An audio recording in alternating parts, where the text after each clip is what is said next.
ये पशु योनि में जन्म लेंगे ऐसे लोग। कैसे लोग? नरक जाएंगे कल चर्चा।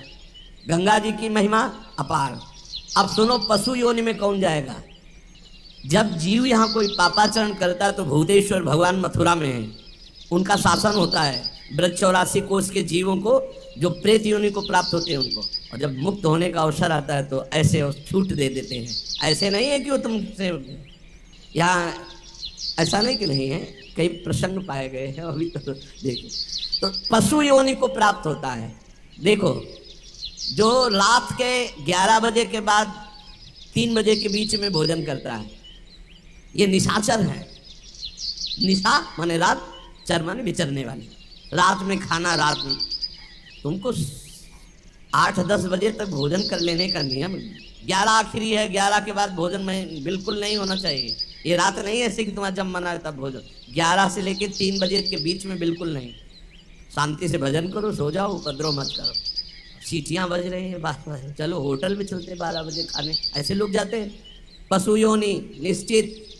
अपवित्र भोजन, दुर्गंध युक्त भोजन, अभक्ष भोजन, इनको पाने में जो आनंद मानता, रात के 11 से 3 के बीच में भोजन, जो रात में आहार ऐसा करता है उसको पशु योनि मिलती है। जो दूसरों का धन चोरी करता है, जो विद्वान बन करके दूसरों की वंचना करके धन को लूटता है, जो अपने कर्तव्य कार्यों से अनभिज्ञ होकर मनमानी आचरण करता है, जो समयोचित सदाचार का ज्ञान नहीं रखता, वो मूर्ख पशु योनियों को प्राप्त होता है।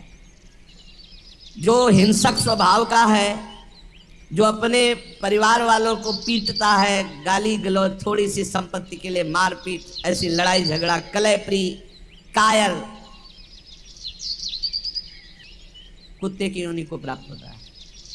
लिखा हुआ है वो कुत्ते की योनि को प्राप्त होता है। जो थोड़े से हिस्सा के लिए भाई बंधुओं को मारपीट, कलह, लड़ाई झगड़ा, इस तरह का व्यवहार, हिंसक स्वभाव, क्रूर स्वभाव, इनको कुत्ते की योनि प्राप्त होती है।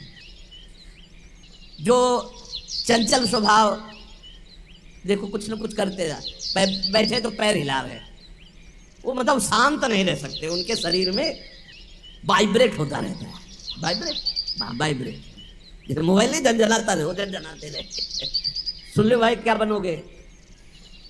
और जो दूसरे के भोजन के लिए लालायित रहता है, कहाँ से निमंत्रण आ जाए, कैसे हो जाए, क्या व्यवस्था बन जाए, सुनो। और जब चलता है ना तो बेढंगे ढंग से चलता है, बेढंगे ढंग। और दूसरों की वस्तु देकर लुभायमान होकर छीनने का स्वभाव करता है, उसका अगला जन्म बंदर का मिलेगा, पशु योनि में बंदर बनेगा।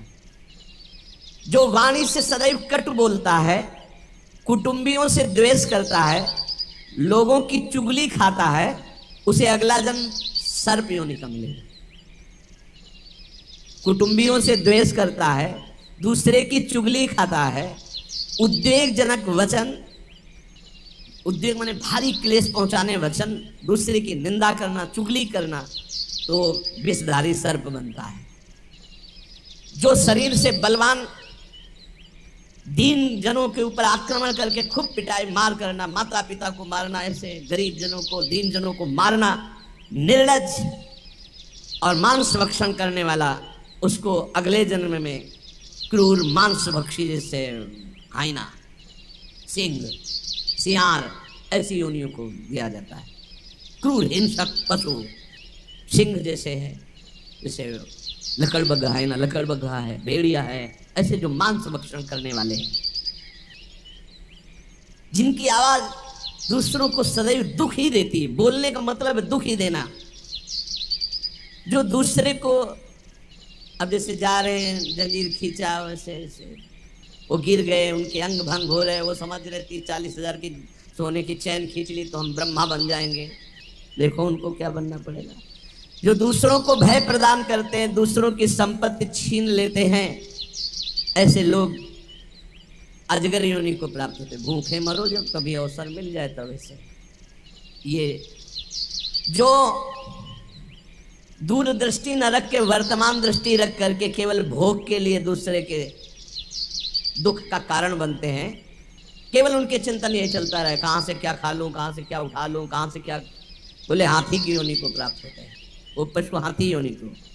इस तरह से 83,99,999 योनियां हैं जो भजन नहीं करते, भगवत विमुख हैं, उनको सब क्रमशः ये प्राप्त होती है। उपासक को चाहिए कि कम से कम इतना तो कर ले कि अगला जन्म मनुष्य का हो जाए, फिर भजन करे अगर कोई कमी रह गई हुई। अगर आप नाम जप करेंगे और एक बात ध्यान रखेंगे कि दूसरों को दुख ना पहुंचने पावे, तो पक्की बात है भगवान की कृपा से अगर भगवत प्राप्ति नहीं हुई तो दूसरा जन्म होगा मनुष्य का, और बहुत महान भक्तों के बीच में जन्म होगा। जन्म से ही भजन प्रारंभ हो जाएगा और आप यौवन अवस्था प्राप्त होते होते भगवत प्राप्त हो जाएंगे, काम हो जाएगा आपका। भजन एक ऐसी वस्तु है जो आपको बचा सकती है। अब इसमें करें कि जैसे आप भजन मार्ग में लगे हुए हो और आपको कोई गाली दे रहा है, आपने पलट के गाली दे दी तो आपका भजन क्षीण हो जाएगा। इसलिए भजन को बचाने के लिए कह रहे अकार पण्यमपारुष्यम संतोषासर्दधानता। ये ब्रह्म ऋषियों की बातें हैं, बहुत काम की बातें हैं। अनुसूया गुरु पूजा दया भूतेषु पैशुनम सद्वीरेश दमः प्रोक्तो ऋषि शांत बुद्धि। अकार पण्य माने उदारता। भजन किससे बचेगा? उदार बुद्धि। स्वभाव कह रहे हैं कोमल, कोमल स्वभाव से भजन बचेगा। संतोष वृत्ति से भजन बचेगा। गुरु इष्ट पर श्रद्धा वृत्ति से भजन बचेगा। दोष दृष्टि किसी पर ना हो, इसका अभाव हो, इस तो भजन बचेगा। गुरु शुश्रूषा सेवा से भजन बढ़ेगा। प्राणियों पर दया तो भजन बढ़ेगा। किसी की भी चुगली ना करना, संत और ऋषि मुनियों का संग करना, इससे भजन बढ़ता है, पचता है। भजन किससे नष्ट होता है? तो कह रहे हैं जब अवमाने न कुप्पेत सम्माने न प्रहस्यति सम दुखो सुखो धीरा प्रशांति इति कीर्त्यते। जब तुम्हारा अपमान हो और तुम उसका बदले में अपमान कर दो तो तुम्हारा भजन क्षीण हो जाएगा। और यदि अवमाने न कुप्पेत, अगर तुम्हारा अपमान हो रहा, तुमने क्रोध नहीं किया, तुम्हारा सम्मान हुआ, तुमने सम्मान स्वीकार नहीं किया, बचना भाई, इससे बचना, ये अगला जन्म नहीं होने देंगे। अगर ऐसा उदारता, कोमल स्वभाव, संतोष, श्रद्धा, दोष दृष्टि का अभाव, गुरु सेवा, प्राणियों पर दया, चुगली ना करना, निश्चित निश्चित अगला जन्म नहीं होगा। आप अपने भजन को बचाएं। जब कोई आपका अपमान कर रहा हो तो आप उसके बदले में उसका अपमान ना करें। यदि आपको क्रोध आ गया अपमान करने पर तो आपका भजन का फल क्षीण हो जाएगा।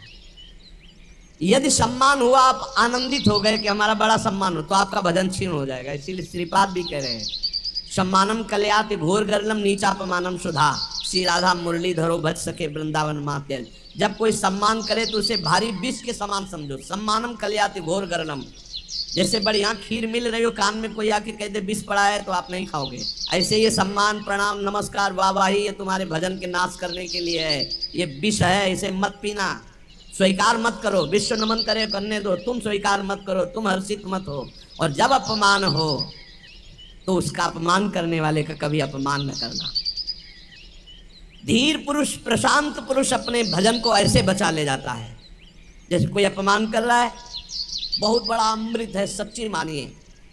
जिसका अपमान हो रहा है वो साधु पुरुष जब अपमान सह जाता है तो उसका भजन बढ़ता है, वो सुख से भगवान में शयन करता है। और जब अपमान हुआ और अपमान दूसरे का कर देता है तो उसका भजन क्षीण हो जाता है, अशांत होकर के फिर जगत में शयन करता है। अपमान करने वाला जब कोई सामने से अपमान सह जाता है तो उसका सहन करना उसके नाश का कारण बन जाता है। अपमान करने वाले का निश्चित नाश हो जाता है जब वो सामने वाला बोले ना, केवल चुप रहे। ये बड़ी बात है, पर बहुत कठिन है। उस समय जब कोई अपमान कर रहा है, निंदा कर रहा है, आप शांत हैं, इसका मतलब आपके ऊपर गुरु कृपा है और आप अपने भजन को पहचानते हैं, भजन बचाना चाहते हैं।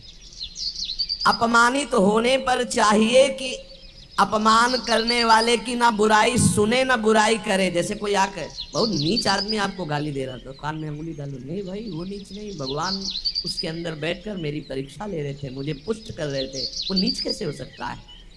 अपने भजन पर दृष्टि रखे, ना उसकी निंदा करे, ना उसकी निंदा सुने, ना उसका बुरा चाहे।